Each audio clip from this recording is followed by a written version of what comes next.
Assalamualaikum warahmatullahi wabarakatuh. Perkenalkan, nama saya Sailatul Rizkia.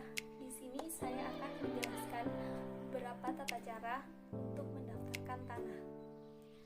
Saat ini, legalitas kepemilikan akan suatu barang itu sangatlah penting. Salah satunya adalah tanah. Seringkali kita melihat atau bahkan mengalami hal tersebut, yaitu sengketa atas tanah. Nah, untuk mencegah terjadinya hal tersebut, alangkah baiknya kita sebagai masyarakat Indonesia yang sadar akan hukum, jika setelah melakukan pembelian tanah, segeralah dibuatkan sertifikat. Bukan hanya untuk kepentingan hukum, hal itu juga akan memudahkan kita jika ada sengketa di kemudian hari. Cara mendaftarkan tanah di sini ada dua. Yang pertama yaitu secara mandiri, yang kedua yaitu melalui notaris atau pejabat pembuat akta tanah. Namun sebelumnya ada beberapa syarat yang harus Anda lengkapi sebelum melakukan pendaftaran tanah. Adapun beberapa dokumen yang harus disiapkan oleh pemohon adalah fotokopi KTP yang telah dilegalisir oleh pejabat yang berwenang, fotokopi kartu keluarga, fotokopi bukti pembayaran pajak bumi dan bangunan tahun terakhir, fotokopi NPWP, izin mendirikan bangunan, akta jual beli, pajak penghasilan, dan bukti pelunasan pembayaran bea perolehan hak atas tanah dan bangunan.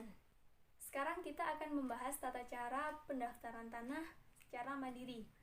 Yang pertama, pemohon mendatangi kantor Badan Pertanahan Nasional setempat. Kemudian, pemohon mendatangi loket pelayanan dengan membawa dokumen-dokumen yang telah disiapkan sebagai persyaratan pembuatan sertifikat. Kemudian nanti pemohon akan disuruh untuk mengisi formulir dan melakukan pembayaran sebagai biaya pengukuran tanah. Yang kedua, petugas BPN akan melakukan pengukuran tanah. Nah, di sini pemohon harus ikut serta dalam proses pengukuran tanah ini.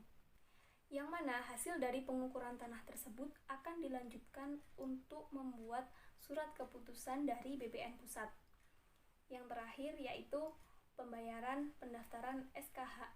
Nah, setelah tahap terakhir ini selesai, pemohon tinggal menunggu hasil jadi dari sertifikat tanah tersebut.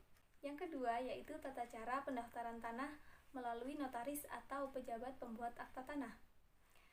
Setelah berkas-berkas telah dilengkapi, kemudian akan diberikan kepada pejabat pembuat akta tanah atau PPAT. Yang selanjutnya, PPAT tersebut akan menyerahkannya kepada pembeli. Adapun nama pemegang hak yang lama atau penjual di dalam buku tanah atau sertifikat akan dicoret dengan tinta hitam dan diparaf oleh kepala kantor pertanahan atau petugas yang ditunjuk. Selanjutnya, nama pemegang hak baru atau pembeli akan ditaruh pada halaman dan kolom yang tertera di buku tanah dan sertifikat. Yang selanjutnya, kepala kantor pertanahan atau pejabat yang berwenang akan menandatangani pada bagiannya dan membubuhinya dengan tanggal.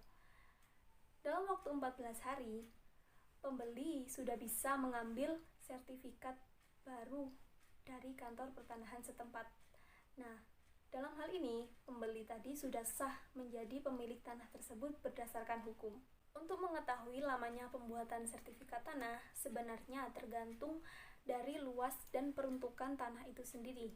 Untuk tanah pertanian yang luasnya kurang dari 2 hektar dan tanah non-pertanian yang luasnya sekitar 2000 meter persegi membutuhkan waktu sekitar 38 hari.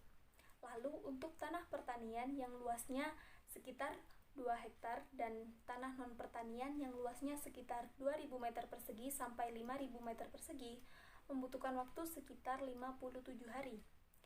Sementara itu, untuk tanah non-pertanian yang luasnya melebihi 5000 meter persegi membutuhkan waktu hingga 97 hari. Cukup sekian penjelasan singkat dari saya. Apabila ada salah kata, saya mohon maaf yang sebesar-besarnya. Terima kasih atas perhatiannya. Wassalamualaikum warahmatullahi wabarakatuh.